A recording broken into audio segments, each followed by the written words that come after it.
Hello दोस्तों, जय Hind. Delhi police constable 2023 की भर्ती निकल करके आ गई। हम आपको बताएंगे नोटिफिकेशन से लेकर के सिलेक्शन तक। लेकिन उसके पहले 2020-21 में जो वैकेंसी आई थी दिल्ली पुलिस कांस्टेबल का, ये कुछ डिटेल उसका हम लोग देख लेते हैं, ठीक है ना। तो क्या क्या डिटेल हम लोग देखेंगे टोटल कितने पोस्ट थे। तो टोटल कितने पोस्ट थे? 5846 पोस्ट थे, ठीक है ना।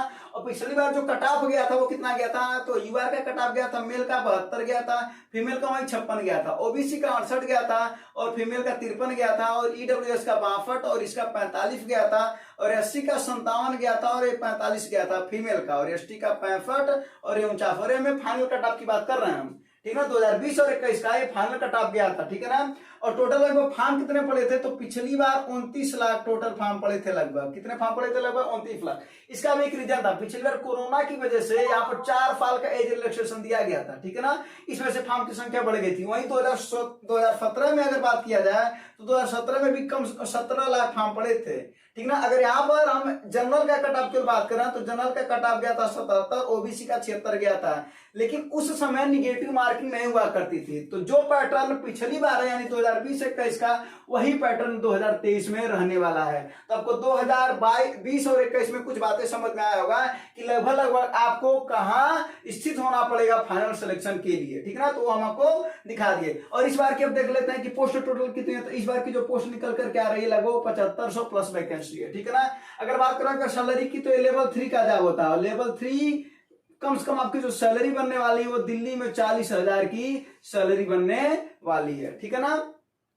अब बात करा जाए कि नोटिफिकेशन इसका कब आएगा। तो आपको पता है कि हाल ही में एसएससी ने कैलेंडर जारी किया है और उस कैलेंडर में नोटिफिकेशन का जो इसका डेट है वो आया 1 सितंबर 2023 को फॉर्म आ जाएगा और 30 सितंबर 2023 तक फॉर्म इसके भरे जाएंगे, ठीक है ना।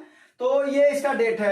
अगर एग्जाम डेट की बात करा जाए तो एग्जाम डेट भी दे रखा है, नवंबर दिसंबर में इसका एग्जाम होने वाला है, नवंबर दिसंबर 2023 में, ठीक है ना। मुश्किल से आपके पास 40 से 50 दिन का समय बचेगा, ठीक है ना। और 1 साल के अंदर आपकी पूरी प्रक्रिया हो जानी है। 2024 तक जाते जाते आपकी पूरी प्रक्रिया दिल्ली पुलिस में हो जानी है, ठीक है। ये हो गया एग्जाम डेट की बात। अगर हम बात करें कि इसकी एलिजिबिलिटी क्या है तो आपको पता है कि क्वालिफिकेशन में इसका 10+2 मांगता है, आपको पता है। और आपके पास डीएल होना चाहिए, एलएमबी डीएल होना चाहिए, ये ध्यान दीजिएगा। मेल के लिए, फीमेल के लिए डीएल नहीं होना जरूरी है, लेकिन मेल के लिए डीएल होना बहुत ज्यादा जरूरी है, ठीक है ना। अगर आपके पास डीएल नहीं है तो आप इस फॉर्म को भर नहीं पाएंगे या बाद में। और कब तक का डीएल चाहिए आपको? तो हम बता दें कि लास्ट डेट के पहले तक आपको डीएल चाहिए, ठीक है ना। अगर वहीं पर बात करें एज, तो एज 18 से 25 साल है इसका और लास्ट डेट को 18 साल आपका पूरा हो जाना चाहिए। बाकी उसके बाद फिर रिलैक्सेशन होता है, ओबीसी का 3 साल होता है, आपको पता है, ठीक है ना।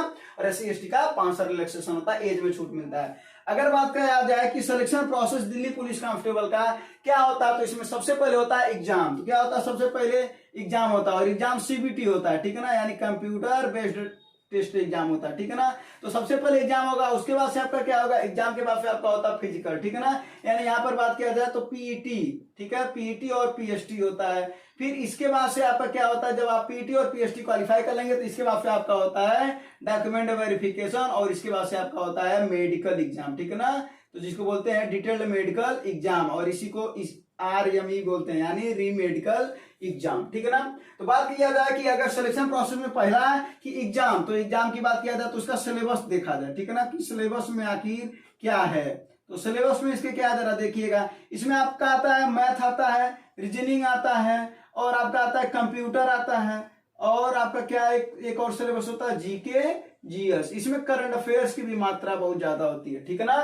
तो आओ देखते हैं कि भाई इसमें कितना क्वेश्चन आते हैं। तो मैथ में 15 क्वेश्चन होता है, रीजनिंग में टोटल 25 क्वेश्चन होता है, कंप्यूटर के 10 क्वेश्चन होते हैं और इसके टोटल 50 क्वेश्चन होते हैं। हमने अभी आपको बताया कि 2017 में पैटर्न कुछ और था, लेकिन 2020 और 21 का पैटर्न यही है जो कि 2023 में है, ठीक है ना। तो यही पैटर्न आपका रहने वाला है। तो टोटल आपकी जो क्वेश्चन की संख्या हो जाती है वो टोटल हो जाती है 100 क्वेश्चन और नंबर कितने होते हैं? तो 100 मार्क के होते हैं। टोटल आपको जो एग्जाम में जो समय मिलने वाला होता है वो कितना मिलता है आपको? वो मिलता है आपको 1.5 घंटे, ठीक है ना। कितने? 1.5 घंटे। तो 1.5 घंटे 90 मिनट में आपको 100 क्वेश्चन सॉल्व करने होते हैं, ठीक है ना। निगेटिव मार्किंग 1/4 होती है, ठीक है। तो निगेटिव मार्किंग 1/4 और इसी में आपका फाइनल सिलेक्शन इसी पर बनता है। अगर बात किया जाए क्या एनसीसी वालों को छूट मिलता है तो बिल्कुल मिलता है, ठीक है ना। तो कितना मिलता है जरा वो देख लीजिए। अगर आपके पास सी सर्टिफिकेट है तो आपको टोटल 5 नंबर मिलेगा। अगर आपके पास बी सर्टिफिकेट है तो 3 नंबर और ए सर्टिफिकेट है तो आपको 2 नंबर। और ये बात किया जाए कि कब मिलेगा, तो जो आपका जब एग्जाम हो जाएगा, यानी जब सीबीटी का एग्जाम हो जाता है उसके बाद जब आपके नंबर आएंगे, मान लेते हैं कि आपका कट ऑफ जो है टोटल बना हो 65 पर, मान लेते हैं कि 65 पर प्री का कट ऑफ बना, यानी यहाँ पर सीबीटी के बाद से जो पीटी के लिए आपका कट ऑफ बना वो बना 65, ठीक है। आपके नंबर आ रहे हैं 62, लेकिन आपके पास सी है, यानी 62 प्लस सी ट्रेड है अगर आपके पास एमसीसी का, तो आपको 5 नंबर और मिल जाएगा और आपका हो जाएगा 67 और आप पहला एग्जाम निकाल लेंगे, यानी आप पीटी और पीएचडी के लिए क्वालिफाई हो जाएंगे। यानी आपको समझ में आएगा कि एनसीसी का नंबर कब जोड़ा जाता है, ठीक है ना। तो ये हो गया आपका कौन सा सिलेबस, ठीक है ना। अब इसके बाद अभी आपको ये भी बताएंगे कि इसकी तैयारी आप कहां से करेंगे, ठीक है। पहले ये डिटेल इसको हम लोग समझ लेते हैं। उसके बाद से आता है पीटी और पीएचडी। अब देखिए पीएचडी में क्या होता है उसको हम बता देते हैं, ठीक है। तो पीएचडी में आपको यहाँ पर हम बता दे रहे हैं, यहाँ पर नंबर लिख लीजिएगा सी का, ठीक है ना। पीएचडी की अगर बात किया जाए तो मेल के लिए जो हाइट होती है वो होती है 170 होनी चाहिए और फीमेल की जो हाइट होती है वो होनी चाहिए 157, ठीक है ना। और यहाँ 81 से 85 इनका होता है, 4 सेंटीमीटर का चेस्ट देखा जाता है और 4 सेंटीमीटर का एक्सपेंड फुला होता है और 81 नॉर्मल होना चाहिए, 85 होना चाहिए 4 सेंटीमीटर फुलाव के बाद, ठीक है ना। ये होता है इनका पीएचडी यानी फिजिकल स्टैंडर्ड टेस्ट। अगर वहीं पर बात किया जाए कि पीटी में, तो पीटी में इनके 3 चीजें होती हैं, यानी एक होता है रनिंग और एक होता है लॉन्ग जंप और एक होता है हाई जंप, ठीक ना। अगर बात किया जाए मेल का रनिंग कितना, तो रनिंग इनका होता है 1600 मीटर और 1600 मीटर कितने देर में, 6 मिनट में इन्हें दौड़ना होता है, ठीक है ना। अगर वहीं पर बात किया जाए कि हाई जंप, तो हाई जंप इन लोगों का कितना होता है, होता है 3 फीट 9 इंच होता है इनका हाई जंप, ठीक ना। 3 अटेम्प्ट मिलते हैं कि कोई एक अटेम्प्ट में आपको क्वालिफाई कर जाना होता है। अगर वहीं पर लॉन्ग जंप की बात किया जाए तो लॉन्ग जंप इन लोगों का होता है 14 फीट, कितना होता है 14 फीट। ये मेल की बात कर रहे हैं। अगर फीमेल की बात किया जाए तो फीमेल का जो रनिंग है वो कितना है, फीमेल की रनिंग है 1600 मीटर दौड़ना होता है और इन लोगों को, और टाइमिंग कितना होती है 8 मिनट का टाइमिंग इनको दिया जाता है, ठीक है ना। अगर लॉन्ग जंप की बात करें इनका, तो लॉन्ग जंप इनका होता है टोटल इन लोगों का होता है 10 फीट, कितना होता है 10 फीट होता है, इन लोगों को 3 मौका मिलता है। और हाई जंप कितना होता है इन लोगों को 3 फीट होता है, ठीक है ना। 3 फीट होता है और 3 बार मौका मिलता है इन लोगों का। यानी आपको समझ में आएगा कि पीटी इसमें क्या होता है, तो 3 चीजें होती है, रनिंग होता है और लॉन्ग जंप होता है और हाई जंप होता है, ठीक ना। इसको क्वालिफाई करना होता है, ये क्वालिफाइंग नेचर का होता है। इसके बाद से फिर आपका होता है डॉक्यूमेंट वेरिफिकेशन होता है और उसके बाद से आपका डीएमई यानी डिटेल्ड मेडिकल एग्जाम, और उसके बाद से अगर आपको रीमेडिकल मिलता तो आप रीमेडिकल करा सकते हैं। फिर आपके बाद से आपका क्या हो जाता है, फाइनल सिलेक्शन हो जाता है, ठीक है ना। अब बात किया जाए कि यानी इसका मतलब है कि साफ साफ आपको दिख रहा होगा कि सिलेक्शन प्रोसेस में कि आप ये सब तो निकाल सकते हैं, ठीक है ना, ये सब चीजें तो निकाल सकते हैं, लेकिन आपको जो सबसे ज्यादा मेहनत करना पड़ेगा, यानी पूरा का पूरा जो इसका सिलेक्शन है वो किस बात पर टिका हुआ है, तो वो टिका हुआ है सीबीटी एग्जाम पर, ठीक है ना। तो सीबीटी एग्जाम में आपको जैसा कि पता है कि 100 क्वेश्चन होते हैं 100 मार्क के। इसके लिए आपको सबसे पहले क्या करना चाहिए, तो हम आपको बता दे रहे हैं कि देखिए, एक तो 2017 में पेपर हुआ है दिल्ली पुलिस का, उसके बाद से बहुत पीछे मत जाइएगा, 2017 जाइएगा, 2020 जाइएगा, खासतौर पर 2020 को देखिएगा, ठीक ना, जो 2020 और 21 में पेपर हुआ है। उसके बाद से एसएससी जीडी को जो पेपर हुए हैं, ठीक है ना, इन सब जितने भी पेपर हुए हैं यानी दिल्ली पुलिस और एसएससी जीडी, ये जो दोनों पेपर हुए, इसके प्रीवियस ईयर क्वेश्चन को सबसे पहले आप सॉल्व कर लीजिएगा, ठीक है ना। अब ये ना कहिएगा कि क्या प्रीवियस ईयर क्वेश्चन से जाएगा, नहीं, प्रीवियस ईयर क्वेश्चन से आपको आइडिया लग जाएगा कि आपको क्या पढ़ना चाहिए, तो प्रीवियस ईयर क्वेश्चन जरूर पढ़ लीजिएगा।